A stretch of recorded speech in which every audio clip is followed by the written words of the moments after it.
Assalamualaikum warahmatullahi wabarakatuh. Perkenalkan, nama saya Indra Bustaman. NIM saya 241330022. Saya mahasiswa UIN Sultan Maulana Hasanuddin Banten. Dan di video kali ini, saya akan membahas sebuah teori komunikasi yang sangat penting dan juga menarik untuk kita bahas, yaitu uses and gratification, atau dalam bahasa Indonesia sering disebut teori penggunaan dan pemenuhan kebutuhan. Teori ini membantu kita memahami bagaimana dan mengapa orang menggunakan media dalam kehidupan sehari-hari mereka, terutama di era digital yang serba cepat ini. Di tengah gempuran informasi yang tak ada habisnya, penting bagi kita untuk memahami motivasi di balik pilihan media yang kita buat. Jadi, apa sih sebenarnya teori uses and gratification itu? Intinya, teori ini menempatkan audiens atau pengguna media sebagai pihak yang aktif. Kita bukan hanya sekedar penerima informasi secara pasif, melainkan kita secara aktif memilih media yang paling sesuai dengan kebutuhan dan keinginan kita. Setiap orang menggunakan media dengan tujuan tertentu dan mencari kepuasan dari media yang mereka pilih. Misalnya, saat kita membuka aplikasi TikTok, kita mungkin mencari hiburan, tetapi saat kita membuka YouTube, kita mungkin mencari tutorial atau informasi yang bermanfaat. Ini yang menunjukkan bahwa kebutuhan dan motivasi setiap individu bisa sangat berbeda-beda. Di era di mana konten tersedia dalam berbagai bentuk dan platform, kita dituntut untuk lebih selektif dalam memilih apa yang kita konsumsi.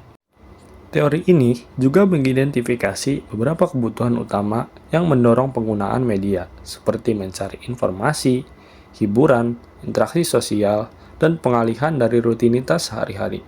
Di era digital ini, kita seringkali mencari informasi terbaru melalui media sosial, menonton video yang menghibur, atau berinteraksi dengan teman-teman kita secara online. Media menjadi alat yang sangat penting dalam memenuhi kebutuhan-kebutuhan ini. Dan kita sebagai pengguna memiliki kontrol penuh atas apa yang kita konsumsi.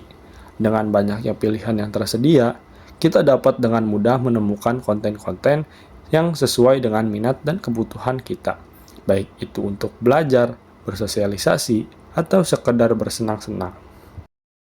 Mari kita lihat contoh konkret dalam penerapan teori ini dalam kehidupan sehari-hari. Misalnya, ketika kamu menggunakan media sosial, kamu mungkin membuka TikTok untuk mencari hiburan dengan video-video yang lucu dan singkat. Namun, pada saat yang sama, kamu bisa menggunakan YouTube untuk mencari tutorial atau informasi yang bermanfaat.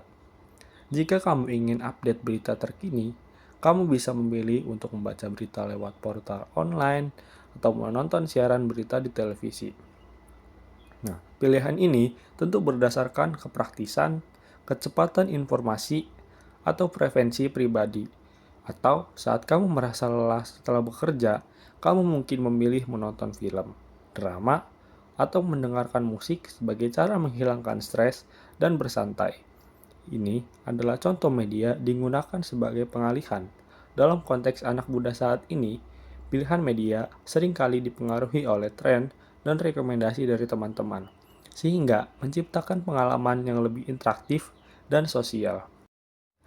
Teori uses and gratification pertama kali diperkenalkan pada tahun 1940-an dan 1950-an oleh para peneliti seperti Eli Hookids, Jay Bloomer, dan Michael Gruffitz.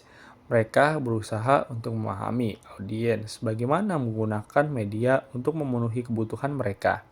Berbeda dengan pendekatan sebelumnya yang lebih fokus pada dampak media terhadap audiens, seiring berjalannya waktu, teori ini telah berkembang dan diadaptasi untuk memahami berbagai bentuk media, termasuk media cetak, radio, televisi, dan kini media digital serta sosial. Dengan kemajuan teknologi, cara orang menggunakan media juga berubah, sehingga teori ini tetap relevan dalam konteks modern. Kini kita hidup di dunia di mana smartphone dan internet menjadi bagian tak terpisah dari kehidupan sehari-hari, dan teori ini membantu kita memahami dinamika tersebut. Lalu, mengapa teori uses and gratification itu penting?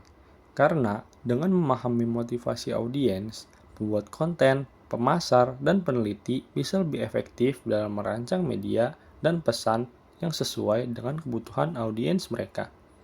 Teori ini juga mengingatkan kita bahwa audiens bukan objek pasif, melainkan mitra aktif dalam proses komunikasi. Dalam dunia yang semakin terhubung ini, penting bagi kita untuk menyadari peran kita sebagai pengguna media. Dengan memahami teori ini, kita dapat lebih bijak dalam memilih konten yang kita konsumsi dan berkontribusi pada ekosistem media yang lebih sehat. Sebagai penutup, teori uses and gratification memberikan gambaran bahwa penggunaan media didorong oleh kebutuhan dan keinginan individu, dengan audiens sebagai pengendali utama atas konsumsi media mereka. Dengan menyadari ini, kita bisa lebih bijak dalam menggunakan media dan lebih efektif dalam menciptakan konten yang bermanfaat dan relevan. Dalam era di mana informasi begitu melimpah, penting bagi kita untuk tetap kritis dan selektif dalam memilih apa yang kita konsumsi. Terima kasih telah mendengarkan penjelasan tentang teori uses and gratification ini. Semoga video ini membantu kamu untuk lebih memahami bagaimana media berinteraksi dengan kebutuhan kita sebagai pengguna aktif. Itu saja yang dapat saya sampaikan. Wassalamualaikum warahmatullahi wabarakatuh.